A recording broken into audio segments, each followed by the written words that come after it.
Hey, what's up, Chitheads? Welcome back to the channel. Today, we're going to be doing some riding on the Ghostcat F4X. But we're not going to be talking directly about this bike. No. We're going to be looking into the future and talking all about the up-and-coming, brand new Ghostcat F4X. What improvements are made over this existing model, weight, torque specs, price. We're going to be going over all of that. So what do you say, guys? You want to go have some fun on the F4X and talk about the future a little bit? Let's go ahead and get going. Now, it's been a while since I've ridden this bike. Some of you might even have thought I sold it, but you know what, guys? I didn't sell it. This is one of my favorite bikes. I just have 140,000 bikes at my house. So the purpose of this video, guys, we're gonna be talking about the new updated version of this bike called the Ghostcat F4X. Real original, guys. So here we are looking at the current Ghostcat F4X. Now, this bike is a 52 volt system, 1500 watt motor, 25 amp hours on the battery. Overall, this is a nice package. And one nice thing about this bike is it's light. It's like 83 pounds, if I remember correctly, which makes this bike considerably lighter than a lot of other e-bikes on the market that are well over 100. And they're gonna be keeping in the same spirit of things when they go to the F4X, which Kevin tells me should be under 90 pounds.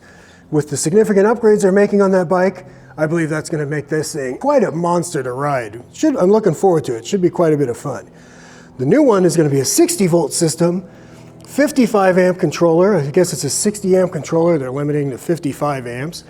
In the rear on that one, you're not going to have this same motor. You're going to have a Hintok 60 volt, 2200 watt rated nominal, 3300 watt peak, steel gears, and I believe he means the steel nylon hybrid gears that the Hintok motors are known for running. It's going to have a 60 volt, 25 amp hour battery. But wait, there's more. The upgrades don't stop at just the driveline.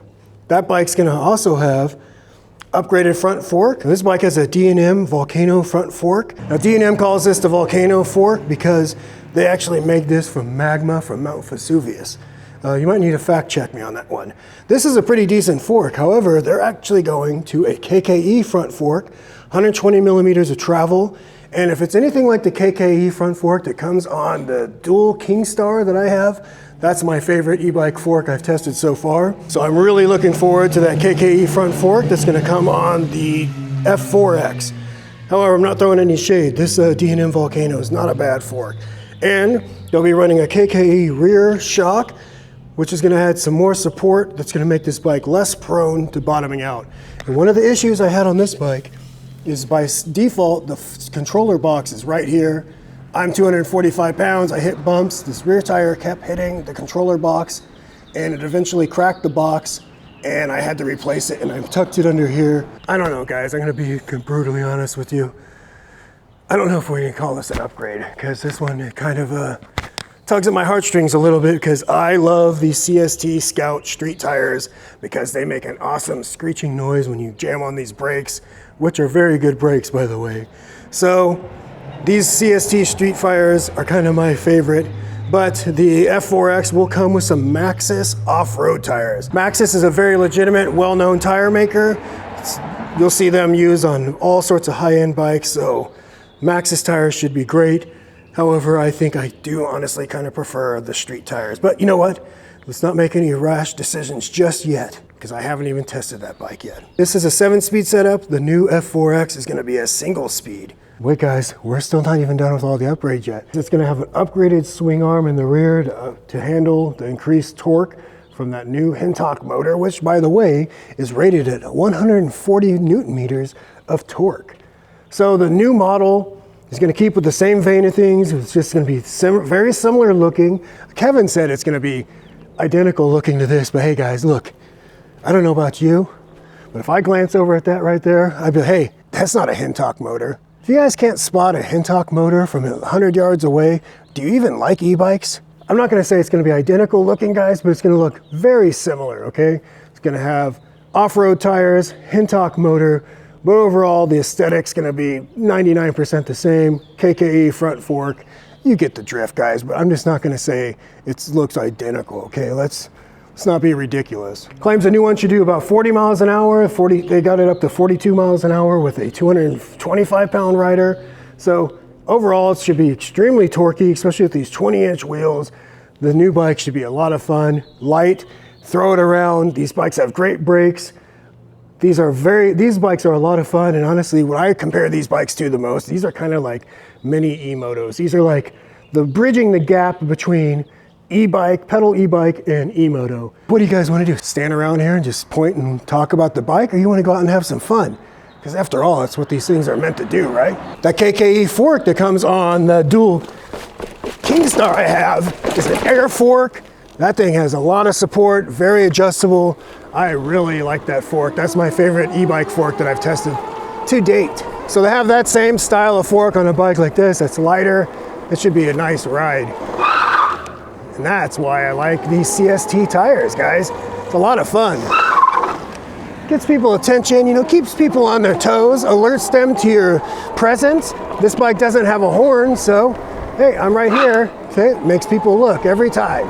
Pretty fun to get people's reactions too when you're just zipping around and then you hit them with the brakes. Seems like Ghostcat, in fact, listened to the consumers, read the comments, and made some meaningful upgrades based on the feedback. I, myself personally, wanted more support in the rear of this, so it wouldn't bottom out. They went with a more supportive rear shock. The front fork, I wouldn't have complained about this one, but they're going an even better front fork, and they're gonna have more power and a bigger battery. These bikes are fun. These like little E-Motos. So I'm glad they're keeping it light. A lot of these bikes seem like they're going the opposite direction and just throwing more batteries, more everything at them, and all of them ended up being 120, 130, 140. It's just like the weight just keeps going up and up and up. My Altus Sigma is 200 pounds. That thing is really heavy. The E-Ride Pro 2.0 is 140 pounds, and now we're starting to see a lot of these dual battery e-bikes coming in at right about 140 pounds. So I do like that the trend on this one is to keep it lighter. When you get into this bike, you realize you're not going to get this thing to go pedaling around, but the pedals are still there. Keep it legal looking at least. And you know, if you want to pedal, you can pedal. I'm pedaling right now. So it's going to have a different brand controller. I hope they have a different brand display because this one does work fine, in fact, but I have polarized lenses, and unfortunately, this is one of the displays that. Hold on, I gotta stop. This is one of the displays that falls victim to the polarized lens. So it's fine if I turn my head a little bit, I can see the display. But if I have my head in a normal orientation, it kind of is really dark and hard to see. But a couple real standouts of this bike: light, torquey, and the brakes are great.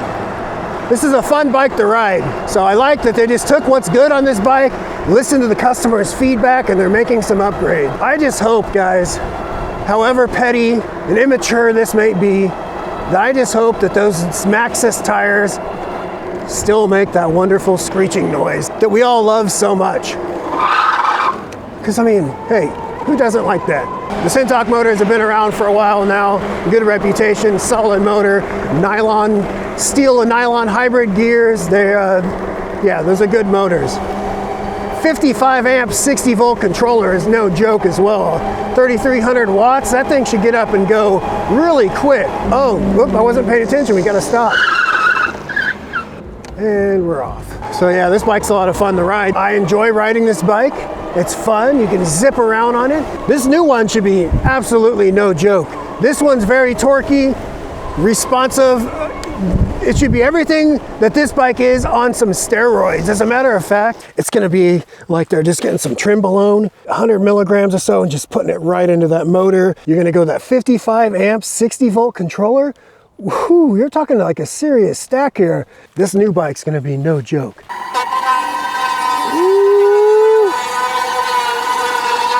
This could be you doing even better burnouts on your Ghostcat F4X. Well, I know what a lot of you guys are thinking, oh, you know what? They're gonna just be giving this thing away, right? Well, guys, brace yourself. I do have some bad news for you. They are, in fact, gonna be charging money for this new model. As of right now, it's for sale on their site at and then there's a comma, 999. So right now you can pre-order the F4X for a $2,999. But if you use coupon code Shoot the Chit, you can get yourself $50 off of that price. It's gonna be limited numbers on the first batch, so if you guys are interested in getting on the first batch, you should use the link in the description of this video, use my coupon code, pre-order one, try and get yourself one of the ones on the first batch. which should be available here in the next month or two. So if you're interested in pre-ordering one, I appreciate it if you use the link in the description of this video and use the coupon code SHOOTTHECHIT to save yourself $50 off your order. It does help support the channel, and guys, it's not like you don't get anything out of this deal. You also get yourself a Ghostcat F4X.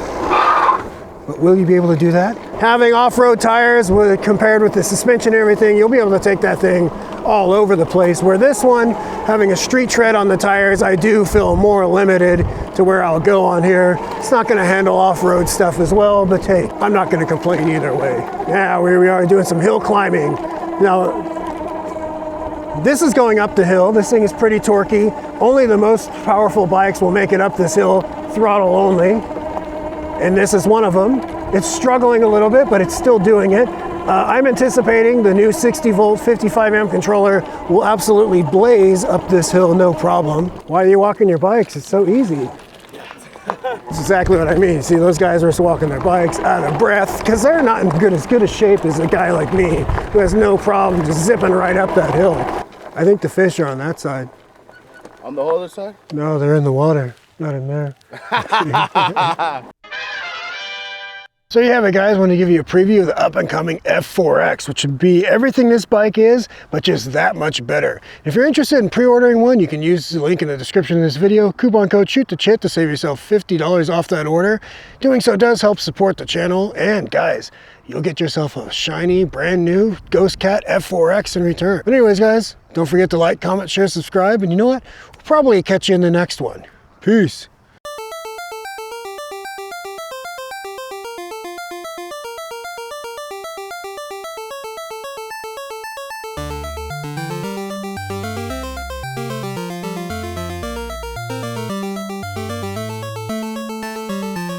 This is one of my absolute favorite features of the Ghostcat F3X.